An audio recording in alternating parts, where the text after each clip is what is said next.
Hello there. So, some cold and flu remedies that we've been buying since the 1950s are now deemed too risky for us to use.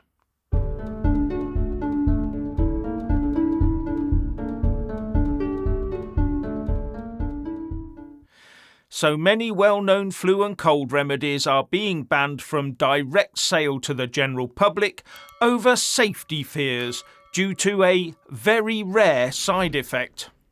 Something I did a video on a few weeks ago when a review of these medicines was ordered in the UK. But now the UK Medicines and Healthcare Products Regulatory Agency, the MHRA, has decided to follow the EU lead and actually ban products containing Pholcodine from general sale. Something that has been found in household cough syrups and lozenges since the 1950s. Isn't it marvellous to see our healthcare system is ready to ban anything that might possibly harm us? And the Australian authorities banned Pholcodine 2 weeks ago as well. And in the UK, this will obviously affect well-known brands such as Night Nurse and Cavonia. Now, I'm no expert here, but my reading of the risk is that it could cause an anaphylactic reaction in 1 in 10,000 procedures where patients who have used Pholcodine in the previous 12 months go on to receive general anaesthetic involving neuromuscular blocking agents during surgery. So it's a chain of events, not just a direct use of the substance. And even the experts are saying the risk is very small. And for that level of risk, no one will now have off-the-shelf access to these cold and flu remedies.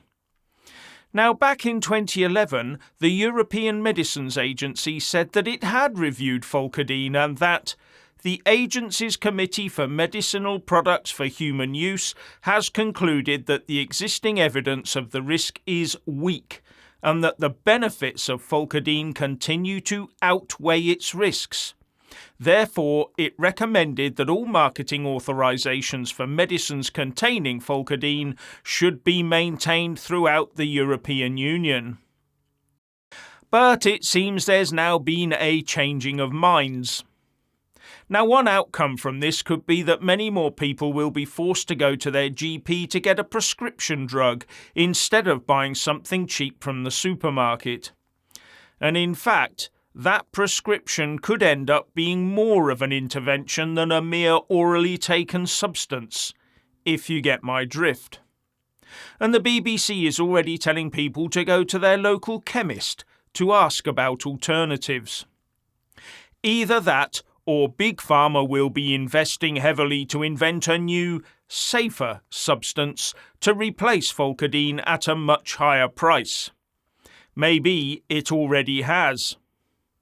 And just for completeness, I wonder if the MHRA will outright ban and call for an investigation into a more recent medical procedure, a more recent procedure that became mandatory for some in order to keep their jobs, a procedure that has a reported 1 in 800 chance of something going wrong from its direct use. After all, 1 in 800 is 12.5 times the risk of 1 in 10,000, isn't it? So the SNP leadership hopefuls looking to replace Nicola Sturgeon don't seem to have caught the eye of the Scottish voters. Well, not for the right reasons anyway. None of the three has inspired the general Scottish population to say that this is the person to take our country forward. According to YouGov, 22% of Scots polled thought Humza Yousaf would be a good First Minister, but 44% thought he'd be bad. 27% of them thought Kate Forbes would be good, but 36% said she'd be bad. And 14% thought Ash Regan would be a good First Minister, while 39% thought she'd be bad. So based on that, it seems that Kate Forbes has the edge nationally. Although in the party where the vote takes place, we're told that Yousaf is the leading contender, although even that is in doubt. But worse for the SNP, over 60% think that they're doing badly where the Scottish NHS is concerned. And who's the SNP Health Minister at the moment? Yes, Yousaf is. Now, Yousaf has declared that tearing the UK apart will be his main priority if he's declared the new SNP leader and First Minister. But if he's as successful at that as he is at running the health service, then he'll be the favoured candidate where pro-UK supporters are concerned, won't he? But whichever of them ends up holding the now poisoned chalice, one wonders whether they'll ever find the Indy Ref 2 ring-fenced 600,000 quid that seems to have gone walkabout.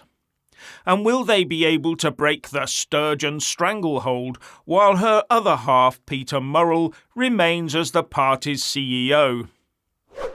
And now back to Gary Lineker again. The left are in celebratory mood now that Lineker has effectively taken over the political commentary of the Beeb. But isn't it strange that Lineker and his supporters are quite happy that his highly tax-efficient earnings can be enforced against the poor of the UK via the licence fee, through the criminal courts and even the threat of a prison sentence for non-payment? And also that 10% of magistrates' court cases are TV licence related, and the majority of those so affected are women.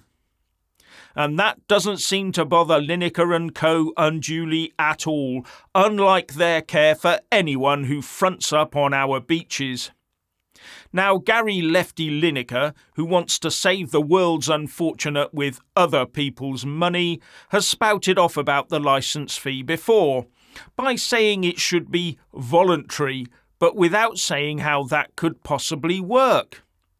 But that doesn't seem to have stopped him being very happy to be paid with tax-enforced money and use it to jet about the place.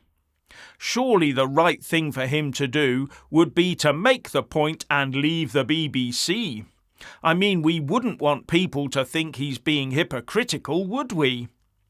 But his idea about the BBC licence fee being voluntary, well, I think a lot of people would be very happy to go along with that one. Richard.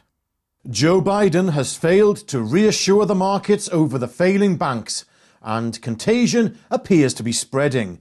Well, there's a surprise. The leader of the free world has dementia and is in a state of cognitive decline, yet some pundits are confused as to why his incoherent utterances didn't manage to reassure the markets. Yes, I always look for sage advice and reassurance from people who shake hands with ghosts, don't you? And no, I am not having a go at people with dementia. I know only too well the horror and heartbreak of what it is like to see someone you love go through cognitive decline. My point is, these people need to be looked after and not put on the world stage where their unfortunate condition renders them utterly incapable of making serious decisions or understanding their immediate environment, let alone navigating the world of geopolitical economics. Oh my goodness. And guess what else the juvenile follicle scent expert had to say? Well, according to Mr. Biden, Florida Governor Ron DeSantis, his push to protect transformer children from surgery and medication is close to sinful. Close to sinful, Mr. Biden? Really? Tell me, Joe, where does your definition of sinful originate? The Marquis de Sade School of Morality? Honestly, as long as nurse puts you to bed with your glass of warm milk and there is somebody under 4 foot tall at hand to rub your hairy legs, you couldn't give a damn, could you? Hey man, give me a break. Well, Joe, there are bodies of those that cooperated with your troops that are now strewn across Afghanistan that you didn't give a break for. Oh, Lord Jesus, come back soon. Evil is becoming bolder.